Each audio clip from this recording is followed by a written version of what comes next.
Hey guys, कैसे आप लोग। मैं हूं शुभम और आप देख रहे हैं फैंटेसी एक्सप्रेस का यूट्यूब चैनल।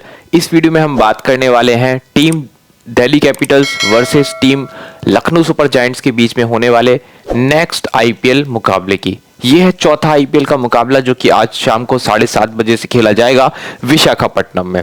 एक तरफ है दिल्ली कैपिटल्स और दूसरी तरफ है लखनऊ सुपर जायंट्स। इस बार हुआ क्या है, आपने देखा होगा दिल्ली कैपिटल्स में जो ऋषभ पंत मेन प्लेयर थे वो लखनऊ सुपर जायंट्स में चले गए और लखनऊ सुपर जायंट्स के जो मेन प्लेयर थे केएल राहुल वो दिल्ली कैपिटल्स में चले गए। तो कुछ बड़े बड़े प्लेयर्स का रिप्लेसमेंट हुआ है, मतलब एक दूसरे के स्क्वाड में वापस गए हैं और अपनी अपोजिशन टीम को ही खेल रहे जिसको वो पहले लीड किया करते थे। ठीक है, इस मैच में लखनऊ सुपर जायंट्स के पास काफी चैलेंजेस होने वाले हैं। रीजन क्या होगा, लखनऊ सुपर जायंट्स की बॉलिंग बैठ चुकी है, उनके पास बॉलर्स नहीं बचे। आविश खान इंजर्ड, मोहसिन खान इंजर्ड, आकाशदीप इंजर्ड। तो काफी ज्यादा प्लेयर्स जो हैं वो बड़ी क्वांटिटी में इंजर्ड चल रहे हैं, खास करके एक बॉलिंग सेक्शन से। अगर एक बल्लेबाज एक गेंदबाज इंजर्ड हो तो समझ में आता है, किसी टीम के 3-3 4-4 बॉलर ही इंजर्ड हो जाए तो वो टीम का बॉलिंग अटैक कितना वीक हो जाएगा। तो वो कुछ चीजें यहाँ पे हुई हैं। तो Lucknow super giant Delhi Capitals का ये जो मुकाबला है, मैं आपको पहले ही बोल दूं कि रहेगा तो टक्कर का मुकाबला, क्योंकि बैटिंग दोनों की अच्छी है। पर लखनऊ से ज्यादा दिल्ली कैपिटल्स के जीतने के चांसेस हैं, क्योंकि दिल्ली कैपिटल्स फिर भी एक बैलेंस टीम नजर आ रही है और इंजरी कंसर्न के बाद लखनऊ सुपर जायंट्स थोड़ी सी वीक टीम नजर आ रही है। ठीक है, तो लखनऊ के मुकाबले दिल्ली को मेरे हिसाब से ये मैच जीतना चाहिए। अच्छा, इन दोनों टीमों के बीच के आखिरी दो मुकाबले देख लीजिए पिछले साल जो खेले गए थे, इससे आपको एक अंदाजा लगेगा कि कौन कौन से प्लेयर्स हैं जिन्होंने पास्ट में यानी पिछले एक साल के अंदर अच्छा परफॉर्मेंस दिया है अपोजिशन टीम के सामने। देखिए, दिल्ली कैपिटल्स की टीम की बात करें तो अभिषेक पोरेल ने 58 का स्कोर किया था लास्ट टाइम इसी एलएसजी के सामने। ट्रिस्टन स्टफ ने 57 बनाए थे। शायूब का 30, ऋषभ पंत का 33। उस टाइम पे ऋषभ पंत दिल्ली कैपिटल्स में थे। ईशांत शर्मा 3 विकेट, अक्षर Patel Kuldeep Yadav 1-1 wicket. Lucknow super giants की तरफ से Nicholas Pooran 61, Arshad Khan 58 run से 1 विकेट, नवीन उलक 2 विकेट, विष्णु 1 विकेट। एक और मैच इनके बीच का देखिए, जेक फ्रेजर मैकग्रक 55, ऋषभ पंत 41, पृथ्वी शॉ 32, कुलदीप यादव खलील अहमद 3 और 2 wicket, Ishant Sharma Mukesh Kumar 1-1 wicket. LSG की तरफ से आयुष बडोनी 55, केएल राहुल 39, रवि बिश्नोई 2 विकेट, नवीन उलक, यश ठाकुर 1-1 विकेट। ठीक है, अब इन दोनों टीमों की अगर हम बात करें तो लास्ट सीजन दिल्ली कैपिटल्स ने ही दोनों मैचेस को जीता था। ठीक है, और उन्हीं के जीतने के चांसेस मुझे इस बार भी लग रहे हैं।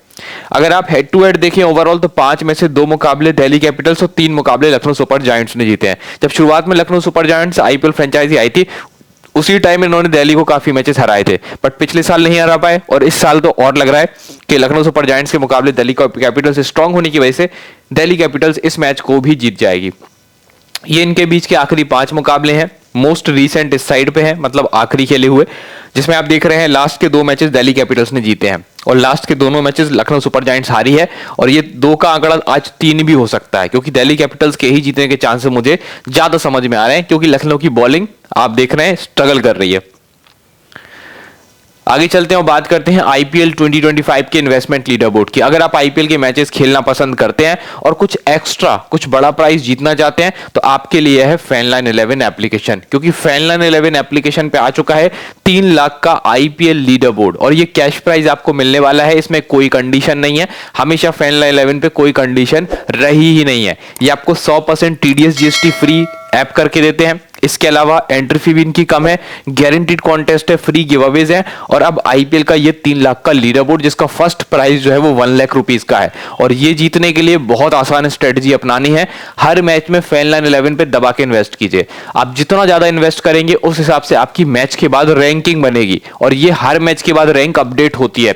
और टूर्नामेंट जब खत्म हो जाएगा, जब फाइनल मैच हो जाएगा आईपीएल का, उसके बाद जो भी टॉप पे रहेगा उसको 1 लाख रुपए मिल जाएंगे। ये एक्स्ट्रा मिलेगा आपको, मतलब जो आपने आईपीएल में खेल के विन किया वो तो आपका हो ही गया, पर जो भी लोग इन्वेस्टमेंट कर करके एक रैंक जो बना गए हैं, मतलब ऐप के अंदर जिन्होंने एक क्रेडिट बना लिया, एक वैल्यू बना ली कि भाई वो हाईएस्ट इन्वेस्टर हैं आईपीएल 2025 के फैनलाइन 11 एप्लीकेशन पे, तो उनको एक्स्ट्रा प्राइस भी तो कुछ मिलना चाहिए। फर्स्ट रैंक पे 1 लाख है, सेकंड पे 50,000 है, 25,000, फिर 15,000, 10,000, 7,500, 5,000, 4,000, 3,000, 2,000, मैनी मोर प्राइजेस। 2,000 रैंक तक प्राइजेस हैं।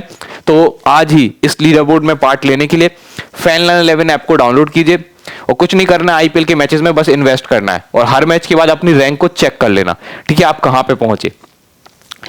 इस ऐप को डाउनलोड करने पे आपको 50 रुपए का रियल कैश भी मिल रहा है। मतलब अगर आप डिपॉजिट नहीं कर सकते, आप डेमो खेलना चाहते हैं, तो भाई सबसे आसान तरीका है ऐप को डाउनलोड करो, मेरा रेफर कोड FX लगा देना, आपको 50 रुपए का रियल कैश कैसे मिलेगा देखिए। सबसे पहले तो अकाउंट बनाने पे 5 रुपए मिल जाएगा आपके डिपॉजिट वॉलेट में, फिर आधार वेरिफिकेशन पे 10 मिलेगा, जैसे ही पैन कार्ड वेरीफाई होगा 10 और मिल जाएगा, और जैसे ही बैंक वेरीफाई हो गया तो 25 और मिल जाएगा। मतलब कुल मिला के ऐसे करके आपके पास हो जाएंगे 50 रुपए रियल कैश, वो भी FanLine 11 के डिपॉजिट वॉलेट में, जिसका आप 100% यूज कर सकते हैं। तो आज ही डाउनलोड कीजिए इस एप्लीकेशन को और 50 रुपए का रियल कैश एंजॉय कीजिए। इसके अलावा यहाँ पे डिपॉजिट ऑफर भी चल रहा है, FanLine 11 एप्लीकेशन पे चल रहा है 8% का extra real cash deposit offer. ये आपके डिपॉजिट वॉलेट में ही आएगा जब भी आप कुछ डिपॉजिट करते हैं। ध्यान रखिएगा 299 से 10,000 के डिपॉजिट पे मार्च कोड लगाने पे, आपको कोड लगाना है मार्च, तो आपको मिलेगा 8% का real cash, extra real cash, जो आप 100% कहीं भी यूज कर सकते हैं, और ये 8 बार यूज कर सकते हैं। मतलब इस कोड को 8 बार अप्लाई कर सकते हैं। तो जल्दी कीजिए, कोड लगाइए मार्च और डिपॉजिट कीजिए 299 से 10,000 के बीच में, और 8% का एक्स्ट्रा रियल कैश भी ले जाइए। बात करते हैं अब इस ग्राउंड की जहां पे मैच होने वाला है, doctor YS Rajasekhara Reddy ACA VDCA cricket stadium Visakhapatnam, ठीक है। जहां पे डोमेस्टिक मैचेस के अगर आप आंकड़े देखें तो सिर्फ 17 मुकाबले खेले गए हैं, 8 बैटिंग फर्स्ट 9 बैटिंग सेकंड ने जीते हैं, नो रिजल्ट मैच 0 है, एवरेज फर्स्ट इनिंग का स्कोर 168 है, हाईएस्ट स्कोर 272 KKR और लोएस्ट स्कोर 92 मुंबई इंडियंस का है। अच्छा, पिछले 1-2 साल में ये थोड़ा सा जो बैटिंग फ्रेंडली विकेट हो गया है, पहले थोड़ा सा बैलेंस विकेट हुआ करता था, बट पिछले 1-2 साल में हमने देखा कि रन्स अब थोड़े से ज्यादा बनने लगे, तो उस हिसाब से हमें टीम को प्रिपेयर करना होगा। यहाँ पे हमने ये भी देखा, वैसे तो पुराने अगर आप स्टैट्स उठा के देखें तो पेसर्स को भी मदद मिलती है थोड़ी, बाद में जब पिच स्लो होती है तो स्पिनर्स को भी मिलती है, बट पिछले साल पेसर्स को ज्यादा मदद मिल रही थी, स्पिनर्स को उतनी मदद नहीं मिल रही थी, और बल्लेबाज सबसे ज्यादा एंजॉय कर रहा था। तो हमें रीसेंट चीजें भी देख के चलना है कि भाई अभी पिच का नेचर अगर चेंज हुआ है तो हम अपनी टीम को कैसे बदलेंगे। देखिए पिछले साल के 2 मुकाबले जो इस ग्राउंड पे खेले गए, उसमें KKR वर्सेस दिल्ली का एक मुकाबला था जिसको 106 रन से KKR ने जीत लिया था, और उसके जस्ट पहले दिल्ली कैपिटल्स और CSK का भी एक मुकाबला खेला गया था। ये आखिरी खेले गए 2 मुकाबले हैं इस ग्राउंड पे, जिसमें आपने देखा कि टोटल रन्स तो अच्छे बन रहे हैं। KKR ने 272 बना दिया, हाईएस्ट टोटल बना दिया इस ग्राउंड का। तो ऐसी कैसी विकेट बनाई होगी कि इतने ज्यादा रन्स बन गए जो कभी बने नहीं इस ग्राउंड पे। और उसके पहले वाले मैच में भी दिल्ली ने 191 बनाया था। मतलब बड़ा आसान लग रहा है 200 का आंकड़ा छूना इस ग्राउंड पे। तो अगर वैसे ही कुछ पिच रही तो रन्स इतने ही बनेंगे। टोटल विकेट्स की बात करें पिछले 2 मैचेस में तो फास्ट बॉलर्स को 22 और स्पिनर्स को 6 विकेट मिले। आमतौर पर ऐसा होता नहीं था, पर पिछले हमने 2 मैचेस में देखा कि फास्ट बॉलर्स ही विकेट ले रहे थे, स्पिनर्स को ज्यादा विकेटें मिली ही नहीं थी। एट वेन्यू रिकॉर्ड देखें तो दिल्ली और लखनऊ ने यहां पे कोई मैच नहीं खेला है। हाँ, दिल्ली ने 7 मैच खेले हैं दूसरी टीमों से, जिसमें से 3 जीते हैं 4 हारे हैं। और अगर हम लखनऊ की टीम की बात करें तो इस ग्राउंड पे ये अपना पहला मुकाबला खेलने वाले। तो ये है pitch overview, pitch report, stats, ठीक है। दिल्ली कैपिटल्स की प्लेइंग 11 पे एक बार नजर डालते हैं, कौन कौन से प्लेयर हैं और इनसे आप क्या उम्मीद लगा सकते हैं, ठीक है। सबसे पहले हम बात कर लेते हैं इनके ओपनिंग पेयर की। इनका ओपनिंग पेयर है दिल्ली कैपिटल्स का फाफ डु प्लेसिस और जेक फ्रेजर मैकग्रक का। एक प्लेयर के पास एक्सपीरियंस है, पेशेंस है, एक प्लेयर थोड़ा सा इंपेशेंट है पर हार्ड हिटर है। अगर हम बात करें इन दोनों प्लेयर्स की तो फाफ डु प्लेसिस ज्यादा रिलायबल प्लेयर है और जिम्मेदारी से खेलते हैं, प्रेशर को हैंडल कर सकते हैं। वहीं जेक फ्रेजर मैकग्रक एक बहुत एग्रेसिव प्लेयर है। इनका आप देख सकते हैं ये पेस को तो बहुत अच्छा खेलते हैं, मतलब फास्ट बॉलिंग अगर इनके सामने रहेगी तो उसको अच्छा खेल पाएंगे। स्पिन से इनको प्रॉब्लम है, अगर एक अच्छा क्वालिटी स्पिनर इनके सामने लग गया ना तो ये अपना विकेट जल्दी भी दे सकते हैं। हालांकि आमतौर पे भी जल्दी विकेट दे देते हैं क्योंकि बहुत ही अटैकिंग खेलते हैं और कभी कभी शॉट खराब हो जाते हैं। जबकि फाफ डु प्लेसिस बड़ी इनिंग खेल सकते हैं। इस ग्राउंड पे पहले भी इन्होंने बड़ी इनिंग्स खेली है और पेशेंस से खेलते हैं। तो ये ओपनिंग पेयर में फाफ ज्यादा जिम्मेदार प्लेयर है। नंबर 3 पे या नंबर 4 पे आपको KL राहुल देख सकते हैं। ये थोड़ा सा मिड ऑर्डर में खेलेंगे, या तो नंबर 3 थोड़ा सा जल्दी हो जाएगा या फिर नंबर 4 पे आ जाएंगे। पर KL राहुल भी आपको बता दूं बहुत अच्छे प्लेयर हैं, मतलब कैप्टनसी वाइस कैप्टनसी वाले प्लेयर्स की अगर आप एक लिस्ट बनाएं तो टॉप 3 टॉप 4 प्लेयर्स में KL राहुल जरूर आएंगे। तो इनको आप टीम में ले सकते हैं, अच्छे प्लेयर है और उम्मीद करेंगे कि दिल्ली कैपिटल से बढ़िया स्कोर करें अगेंस्ट लखनऊ सुपर जायंट्स। फिर आते हैं Karun Nair. Karun Nair right handed batsman है, रिसेंटली अच्छे फॉर्म में देखे गए हैं। हालांकि ये बिग फॉर्मेट के प्लेयर हैं, बड़े बड़े फॉर्मेट खेलते हैं। T20 फॉर्मेट इनको कितना सूट करेगा वो पहले 1-2 मैचेस में देखना पड़ेगा, अगर टीम इनको मौका देती है खेलने का। फिर आते हैं ट्रिस्टन स्टब्स। अगर आप देखें तो फिनिशिंग एबिलिटीज बहुत ज्यादा अच्छी हैं, हो सकता है ये नंबर 5 पे ना आके 6 पे आए, क्योंकि इनसे पहले अभिषेक पोरल बैटिंग करने आ सकते हैं, जो ज्यादा बेटर ऑप्शन होंगे टीम के लिए। स्टब्स जनरली जो है डेथ ओवर्स के आसपास बैटिंग करना पसंद करते हैं और उनका स्ट्राइक रेट भी वहां पे बहुत हाई होता है। मतलब आखिरी के जब 4-5 ओवर बचे हो, मतलब 14-15 ओवर के बाद अगर स्टब्स आएंगे तो और भी ज्यादा डिस्ट्रक्शन करेंगे। तो अगर उससे पहले यहां तक बैटिंग आती है तो अभिषेक पोरल चले जाएंगे नंबर 5 पे और नंबर 6 पे ट्रिस्टन स्टब्स आ जाएंगे। पोरेल हो सकता है आपको विकेट कीपिंग करते भी नजर आए, और पोरेल अच्छे प्लेयर हैं बट थोड़ा सा आईपीएल एक्सपोजर अभी उनको उतना मिला नहीं है। ठीक है, अभी थोड़े से नए प्लेयर हैं आईपीएल के हिसाब से, पर पिछला आईपीएल उनका काफी अच्छा गया था। आशुतोष शर्मा एक और फिनिशर है टीम के पास। अगर आप देखें पिछले साल काफी अच्छा कर रहे थे, आई होप कहां से, पंजाब किंग्स से खेल रहे थे। यहां पे अगर आप इनके स्ट्राइक रेट की बात करें तो डोमेस्टिक में बहुत अच्छा परफॉर्मेंस करके आए थे पिछले साल। ये चीज मैंने आपको नोट भी कराई थी पिछले साल जब मैं आपको इन प्लेयर्स के बारे में बताता, आशुतोष और शुभांग, तो मैंने आपको बताया था कि ये दोनों प्लेयर बहुत अच्छा करके आए। तो आशुतोष शर्मा से आप फिर उम्मीद लगा के बैठ सकते हैं, अगर बैटिंग आएगी तो ये ऐसे प्लेयर है कि 30-50 बना सकते हैं इस पोजीशन पे भी।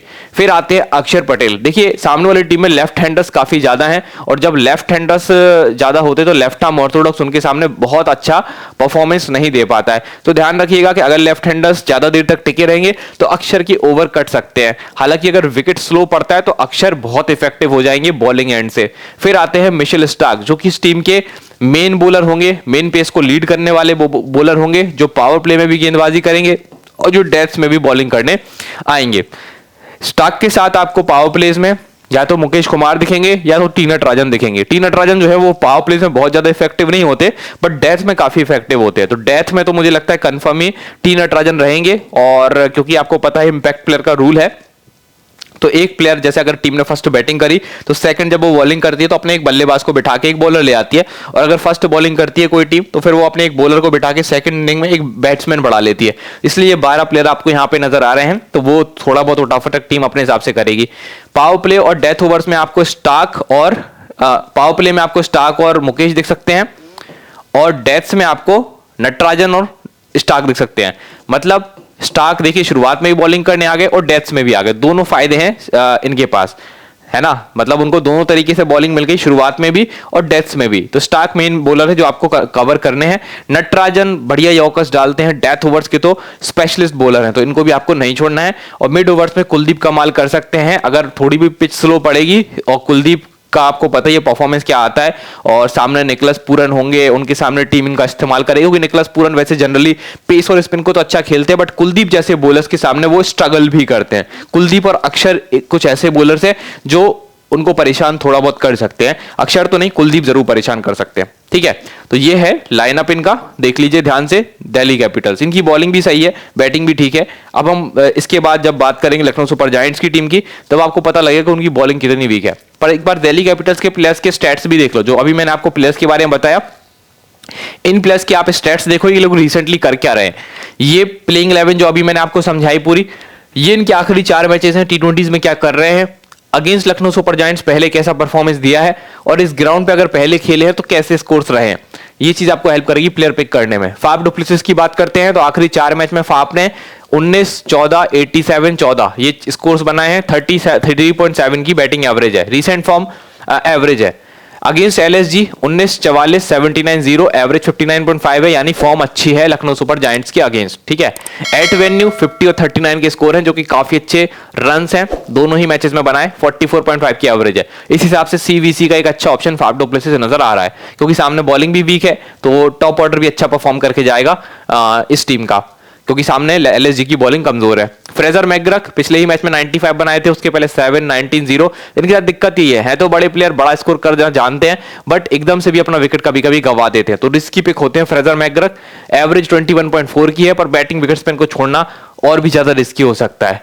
LSG के सामने एक मैच में 0 है, एक मैच में 55 है। इसी से अंदाजा लगा लो कि कितने अनप्रिडिक्टेबल हैं फ्रेजर मैकग्रक, कभी एकदम से भी विकेट देंगे, कभी देंगे ही नहीं। 27.5 का इनका एवरेज बनता है। इस ग्राउंड पे ये फर्स्ट टाइम खेलने वाले हैं, तो जैसे ही अगर मान लीजिए जितना ज्यादा बैटिंग फ्रेंडली विकेट होगा, जितना फ्लैट विकेट होगा, उतने ज्यादा आपको चांस बढ़ाने हैं फ्रेजर मैकग्रक को टीम में लेने के। KL राहुल की अगर हम बात करें तो आखिरी मैच में 55, 5, 29, 25 एवरेज 45.9 की है। पहली बार खेलेंगे एलएसजी के सामने, क्योंकि पहले एलएसजी से ही खेलते थे। इस ग्राउंड पे 3 मैचेस खेले हैं, तीनों मैच खराब हैं, एवरेज 13 का है, पर उम्मीद रहेगी कि केएल राहुल वापसी करेंगे।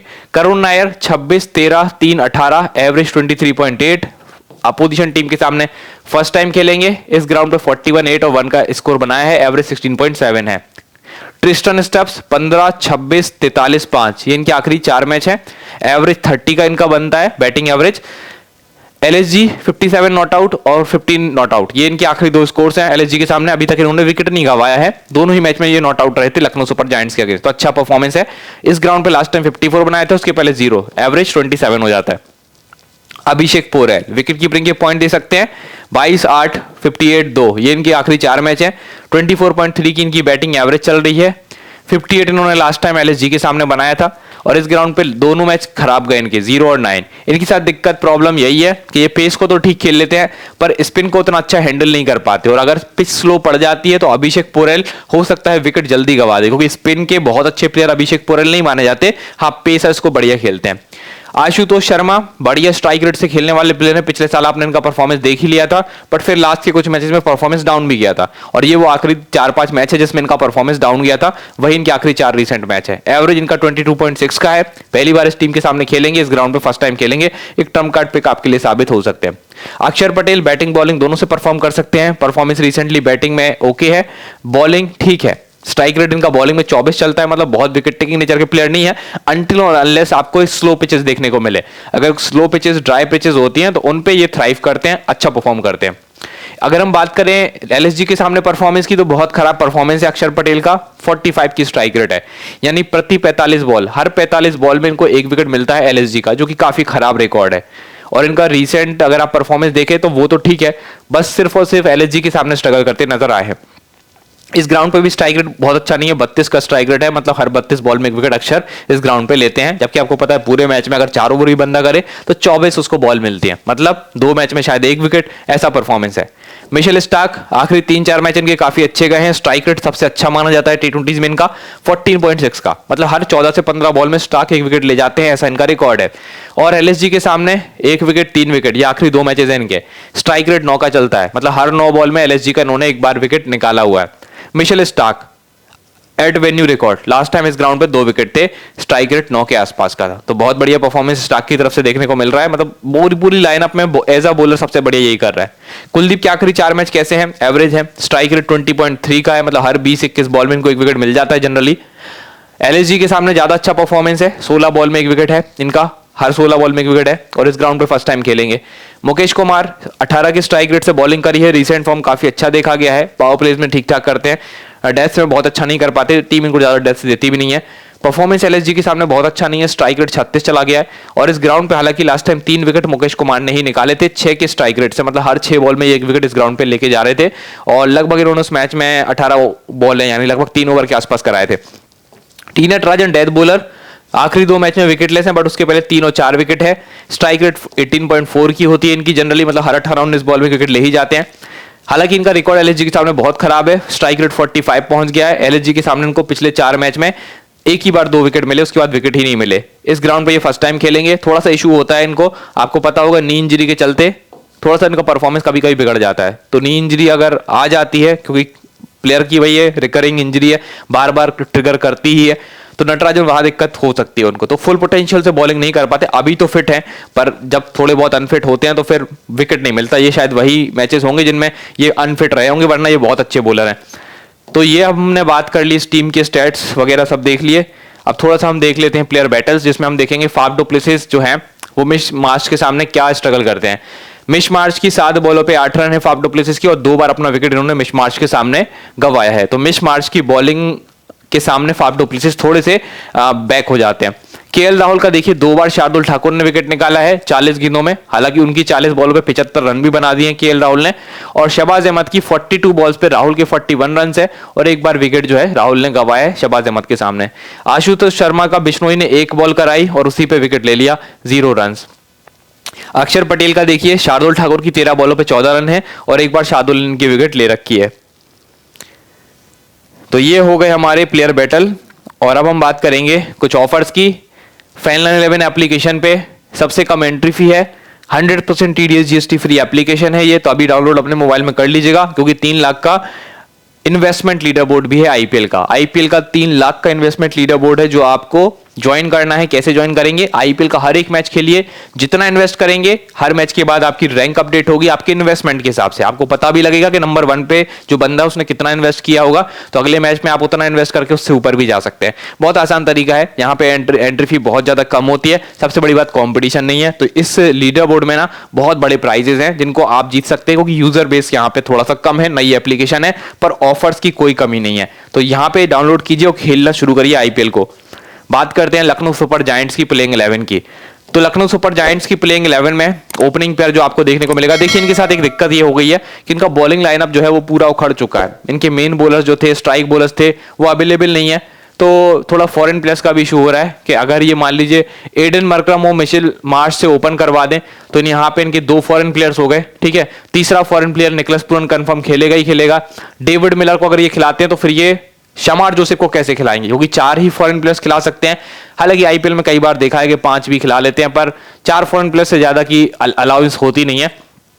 तो ये 4 फॉरेन प्लेयर अगर ये बैटर्स खिला लेते हैं तो बॉलिंग बहुत वीक पड़ जाएगी। तो बॉलिंग में इनको शमार जोसेफ को खिलाना लगभग कंफर्म हो सकता है। तो अगर शमार जोसेफ को खिलाएंगे तो या तो इनको टॉप ऑर्डर से एडन मरकम को ड्रॉप करना पड़ेगा, या मिड ऑर्डर से इनको डेविड मिलर को ड्रॉप करना पड़ेगा। तो ये इनको एक बड़ा डिसीजन लेना पड़ेगा कि कौन से 4 फॉरेन प्लेयर्स खिलाएं, क्योंकि इनको एक लीड बॉलर भी चाहिए, फॉरेन प्लेयर जो इनकी बॉलिंग को लीड करे, जबकि इनके पास मेन डोमेस्टिक बॉलर्स इनके पास अवेलेबल नहीं है। इंडियन बॉलर्स अगर आप देखें तो बिश्नोई को छोड़ दे, शार्दुल को छोड़ दे, तो कोई बॉलर आपको ठीक ठाक दिखेगा ही नहीं, ठीक है। पेस अटैक इनका वीक दिख रहा था, तो वहां पे शमार जोसेफ को मैंने ऐड किया हुआ है। अब देखते हैं क्या कुछ होता है। अभी फिलहाल के लिए हम मान के चलते कि मरक्रम और मार्श ओपन करें, हो सकता है इनमें से एक ही खेले, या बहुत हद तक चांस है शायद मरक्रम भी ना खेले या डेविड मिलर। अगर यहाँ पे बैटिंग से कोई ड्रॉप होगा तो डेविड मिलर या मरक्रम में से ही कोई होगा, ठीक है। तो अभी मान के चल लेते हैं कि चलो दोनों ओपन करते हैं। दोनों ही अगर आप देखें तो बढ़िया प्लेयर्स हैं। एडन मरकम जनरली जो है स्पिन के ज्यादा बेटर प्लेयर हैं, तो अगर स्लो पिच पड़ती है तब भी इनको फर्क नहीं पड़ेगा। जनरली ये मिड ऑर्डर में बैटिंग करते हैं, बट हो सकता है टीम के लिए ओपन भी कर जाए। स्पिन पिचेस पे जहां पे रन्स थोड़े से कम बनते हैं, स्लो हो जाती है पिच, तो वहां पे मरकम थ्राइव करते हैं, अच्छा करते हैं, परफॉर्म करते हैं। मिशमार्श की बात करें तो पेस और स्पिन दोनों को ठीक ठाक हैंडल कर लेते हैं। मिशमार्श पार्ट टाइम गेंदबाज भी हैं, पर ये शायद बॉलिंग करेंगे नहीं, ठीक है। मिशमार्श पिछले कुछ टाइम में थोड़े से अनफिट भी रहे हैं, तो देखना पड़ेगा कैसा क्या इनका फॉर्म है, फर्स्ट मैच के बाद समझ में आएगा। नंबर 3 पे है इनके सबसे जबरदस्त प्लेयर ऋषभ पंत। ऋषभ पंत एक लेफ्टी बल्लेबाज है और ये काफी बढ़िया खेलते हैं स्पिन को। थोड़ा सा इनको बस एक्स्ट्रा पेस से दिक्कत होती है, तो एक्स्ट्रा पेस जहां पे होगा, ज्यादा तेज गेंदबाज इनके सामने आएंगे तो वहां ये दिक्कत इनको होती है।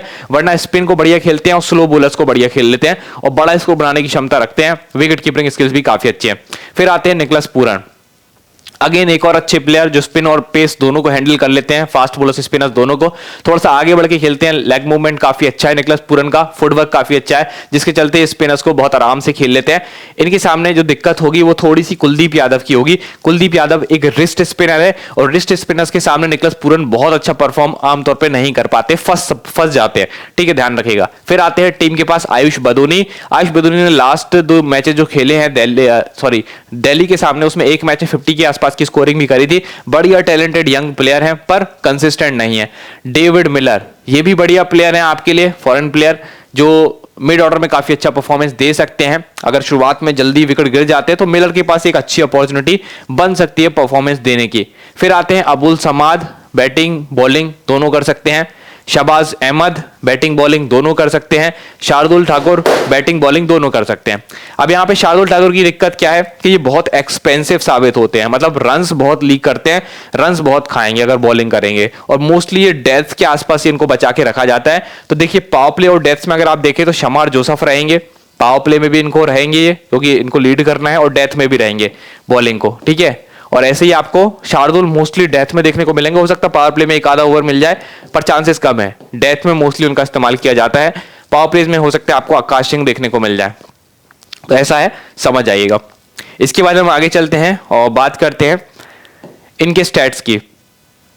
क्या कुछ स्टैट्स इस टीम के हैं, तो देखिए सबसे पहले मरकम की बात करते हैं। मरकम का T20 स्टैट कैसा चल रहा है वो आप ध्यान से देख लीजिए। मरकम के T20 स्टैट्स अगर आप देखें तो रीसेंट फॉर्म ठीक ठाक है, एवरेज 31 के आसपास है, बॉलिंग रिकॉर्ड भी ठीक है। सबसे बड़ी बात है कि मरकम अगर पिच स्लो पड़ती है ना तो मरकम ज्यादा बेटर परफॉर्म करेंगे और बॉलिंग ऑप्शन भी टीम के पास एक्स्ट्रा रहेंगे। तो ये चीज है कि मरकरम को टीम शायद खिला भी सकती है, हो सकता है मिलर को फिर ड्रॉप कर दे। अगेंस्ट दिल्ली परफॉर्मेंस बहुत अच्छा नहीं रहा है मरकरम का, और विकेट वगैरह भी नहीं मिले हैं। फर्स्ट टाइम इस ग्राउंड पे खेलेंगे, ओवरऑल एक एवरेज पिक है। मिश मार्श रीसेंट फॉर्म बैटिंग में बहुत अच्छा नहीं देखने को मिल रहा, बॉलिंग में भी कुछ खास नहीं कर रहे, पर ओवरऑल एवरेज 31.9 की है। अपोजिशन टीम दिल्ली के सामने रिकॉर्ड देखे तो बैटिंग से ज्यादा परफॉर्मेंस अच्छा बॉलिंग में इनका रहा है, और इस ग्राउंड पे परफॉर्मेंस देखें तो एक मैच में 18 रन बनाए थे और एक मैच में 1 विकेट ले लिया था, तो एवरेज परफॉर्मेंस ही मिला है देखने को इनका। फिर आते हैं ऋषभ पंत, रीसेंट फॉर्म अगर आप देखिए तो काफी अच्छी है, 35 के एवरेज से बैटिंग करते हैं। दिल्ली के सामने फर्स्ट टाइम खेलेंगे क्योंकि पहले दिल्ली से ही खेलते थे। ग्राउंड पे रिकॉर्ड इनका सबसे जबरदस्त है, 36.7 की एवरेज है, 55, 51, 38, 49, मतलब ऑलमोस्ट 50 के आसपास के बहुत सारे स्कोर है ऋषभ पंत के। फिर आते हैं निकोलस पूरन, आखिरी 4 मैच में 2 स्कोर्स 40-50 क्रॉस करते हैं, 32 की एवरेज है। इस टीम के सामने जनरली अच्छा खेलते हैं, पिछले 4 मैच में 2 बार 60 प्लस स्कोर भी किया है, बैटिंग एवरेज 31.6 बनती है। ग्राउंड पे फर्स्ट टाइम खेलेंगे, एक मस्ट हैव है, मतलब ऋषभ पंत और निकोलस पूरन इस टीम के जबरदस्त बल्लेबाज हैं, सबसे स्ट्रॉन्ग बैटर्स आप बोल सकते हैं, तो इनको तो नहीं छोड़ना, बिल्कुल भी मत छोड़ना। इवन सीवीसी का अच्छे ऑप्शन है। आयुष बदोनी के आखिरी 4 मैच अगर आप उठा के देखें तो कोई बहुत बड़ी पारी नहीं खेली है, 29 का एवरेज इनका जनरली बनता है। दिल्ली के सामने परफॉर्मेंस देखें तो 1.55 का स्कोर है, एवरेज 44.5 बनता है। ग्राउंड पे फर्स्ट टाइम खेलेंगे, एक एवरेज पिक होंगे। डेविड मिलर आखिरी कुछ मैचेस टी20 के काफी अच्छे गए हैं, बैटिंग एवरेज 33.1 है, 35 के एवरेज से दिल्ली के सामने खेले हैं, लास्ट टाइम 55 का स्कोर भी किया था, और इस ग्राउंड पे फर्स्ट टाइम खेलेंगे। अब्दुल समाद, परफॉर्मेंस अगर आप अब्दुल समाद का देखें तो आखिरी 4 मैच में परफॉर्मेंस बहुत अच्छा नहीं है, एवरेज 22.4 की है।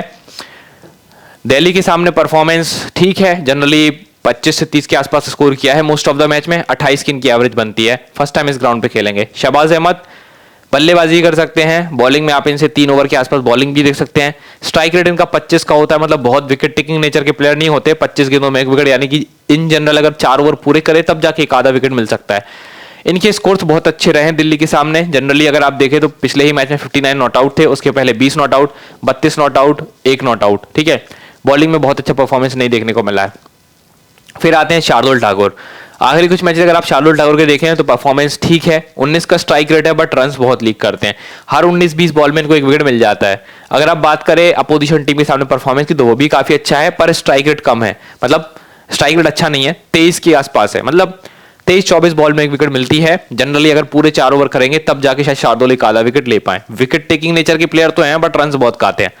इस ग्राउंड पे लास्ट टाइम इनके 0 विकेट थे। अब बात करते हैं रवि बिश्नोई की, तो आखिरी 4 मैच में देखिए 20 का स्ट्राइक रेट है इनका टोटल, आखिरी 4 मैच में प्रति मैच 1 विकेट के आसपास की परफॉर्मेंस है। दिल्ली के सामने परफॉर्मेंस इनका अच्छा रहता है, 20 की स्ट्राइक रेट यहां भी है। ग्राउंड पे फर्स्ट टाइम खेलेंगे, पूरे 4 ओवर करने वाले प्लेयर हैं, ले सकते हैं स्लो पिच पे, मतलब बाद में अगर स्लो पड़ जाती है तो रवि बिश्नोई अच्छा कर सकते हैं। Akash Singh left arm fast medium bowler है, परफॉर्मेंस बहुत खराब चल रहा है, स्ट्राइक रेट 37 है, हो सकता है टीम में जगह भी ना मिले। दिल्ली के सामने फर्स्ट टाइम खेलेंगे, ग्राउंड पे फर्स्ट टाइम खेलेंगे। फिर आते हैं शमार जोसेफ, रीसेंट फॉर्म इनकी बहुत अच्छी है, स्ट्राइक रेट 22.6 है, क्योंकि शुरुआती मैचेस इनके टी20 में बहुत अच्छे नहीं थे, बट अगर आप इनके आखिरी 4-5 मैच उठा के देखें तो फॉर्म अब ये पकड़ चुके हैं। मतलब अगर आप शुरुआत से इनके मैचेस देखेंगे तो वहां पे बस थोड़ा सा इशू रहेगा, पर अब पिछले 1-8 साल में परफॉर्मेंस अच्छा आने लगा है, तो स्ट्राइक रेट इनका मैटर नहीं करेगा, ध्यान रखिएगा। दिल्ली के सामने फर्स्ट टाइम खेलेंगे, ग्राउंड पे फर्स्ट टाइम खेलेंगे, तो ये होगा स्टैट्स इनके। अब बात करते हैं हम किसकी, कुछ प्लेयर बैटल्स की। एडन मरकरम, अक्षर पटेल इनका 4 बॉलों में 3 रन देके 1 बार विकेट ले चुके हैं। कुलदीप ने मरकरम का 21 गेंदों में 31 रन देके 1 बार विकेट निकाला है। फिर देखिए मिशेल मार्श, स्टार्क ने इनका 13 गेंदों में 21 रन देके 3 बार विकेट लिया है, तो मिशेल स्टार्क जो है वो मिशेल मार्श के सामने बढ़िया परफॉर्म करते हैं, तो ध्यान रखना होगा मिशेल मार्श को मिशेल स्टार्क का। वो स्टार्क 3 बार विकेट ले चुके हैं मात्र 13 गेंदों में, और कुलदीप 2 गेंदों में 1 बार स्टार्क के विकेट ले चुके हैं। ऋषभ पंत का कुलदीप ने 21 गेंदों में 2 बार विकेट लिया, तो देखिए ऋषभ पंत कुलदीप के सामने फंसते हैं। निकोलस पूरन, मैंने आपको बताया था, ये भी फंसते हैं कुलदीप के सामने, 22 गेंदों में 1 बार अपना विकेट दे चुके हैं। स्टार्क 1 बार इनका विकेट ले चुके हैं निकोलस का, और मुकेश कुमार भी इनका 1 बार विकेट ले चुके हैं। ये भी एक बैटल अच्छा रहेगा ऋषभ पंत वर्सेस कुलदीप यादव का। इसके बाद देखिए आयुष बडोनी, इनका 1 बार मोहित शर्मा ने विकेट निकाला है। डेविड मिलर का 1 बार अक्षर, 1 बार मुकेश, 1 बार कुलदीप ने विकेट लिया है। शहबाज अहमद का 1 बार मोहित शर्मा, 1 बार स्टार्क ने विकेट निकाला हुआ है। अब जल्दी से हम बात कर लेते हैं हमारी फैंटेसी टीम की। इतना कुछ देखने के बाद ये टीम हमने आपके लिए क्रिएट करी है, और इसमें कुछ थोड़ा बहुत बदलाव भी हम कर सकते हैं according to lineup, according to pitch report. तो गाइस सबसे पहले हम देख लेते हैं इस टीम को, फटाफट देख लेते हैं। मैच है Delhi Capitals versus Lucknow super giants का, जिसमें टीमें इंटरचेंज कर चुकी हैं कुछ प्लेयर्स को, जैसे कि राहुल अब खेलेंगे दिल्ली से और ऋषभ पंत अब खेलेंगे लखनऊ से। इस चीज का ध्यान रखना। तो दोनों टीमें अपनी ही पुरानी टीमों को फेस करने वाली हैं, ठीक है। कैप्टनसी वाइस कैप्टनसी के बेस्ट ऑप्शन समझिए। सबसे पहले तो इस मैच में कैप्टनसी के बेस्ट ऑप्शन ऋषभ पंत होंगे, वाइस कैप्टनसी की बेस्ट ऑप्शन फाफ डुप्लेसिस होंगे। इनके अलावा ट्राई करना है तो लोकेश राहुल, निकलस पूरन और अक्षर पटेल भी अच्छे ऑप्शन हो सकते हैं। ध्यान रखिएगा मिशेल मार्श का रिकॉर्ड जो है स्टार्क के सामने खराब है। मार्श अपनी 3 बार विकेट गंवा चुके हैं स्टार्क की 13 बॉलों पे। तो मिश स्टार्क और मिश मार्श का एक प्लेयर बैटल आपको देखने को मिल सकता है। कुलदीप के सामने थोड़ा सा निकलस पूरन दिक्कत में आ जाते हैं, ठीक है। वैसे तो स्पिन पेस अच्छा खेलते हैं पर कुलदीप की रिस्ट स्पिन बहुत अच्छी नहीं खेल पाते हैं। फिर यहां पे हमने टी नटराजन को लिया है डेथ ओवर्स की वजह से, स्टार्क को टीम में शामिल किया है डेथ ओवर्स की वजह से। जेक फ्रेजर मैकग्रग जो है जनरली फास्ट बॉलर्स को अच्छा खेलते हैं, बट अच्छी अगर इनके सामने स्पिन बॉलिंग करी जाए ना तो अपना विकेट जल्दी गंवाते हैं। थोड़े से एग्रेसिव नेचर के प्लेयर हैं और स्पिन को थोड़ा सा खराब खेलते हैं। यहां से हमने टीम में मरक्रम को लिया है क्योंकि ये स्लो अगर पिच पड़ गई ना तो मरक्रम अच्छा स्कोर कर सकते हैं, साथ ही साथ एक बॉलिंग ऑप्शन भी टीम के लिए बढ़ा के दे सकते हैं। तो कुल मिला के ये हमारी टीम है जिसमें हमने लोकेश राहुल, निकलस पूरन, ऋषभ पंत को लिया है, मिश मार्श, फाफ डुप्लेसिस, फ्रेजर मैकग्रग को लिया है, अक्षर पटेल, मरक्रम, स्टार्क, कुलदीप और टी नटराजन को लिया है। तो ये हमारी फाइनल ड्रीम 11 की टीम है। इस टीम में अगर कुछ बदलाव होगा तो हम आपको टेलीग्राम पे बता देंगे, वो हम आपको लाइनअप आने के बाद बताएंगे। आई होप आपको वीडियो पसंद आया होगा। तो सबसे पहले तो टेलीग्राम को ज्वाइन करना क्योंकि वहीं पे आपको अपडेट मिलेगी अगर टीम में कुछ बदलाव होता है। अगर ये वीडियो पसंद आता है तो इसको बस एक लाइक कर दीजिएगा, चैनल को सब्सक्राइब कर दीजिएगा। मिलते हैं नेक्स्ट वीडियो में, तब तक के लिए बाय बाय।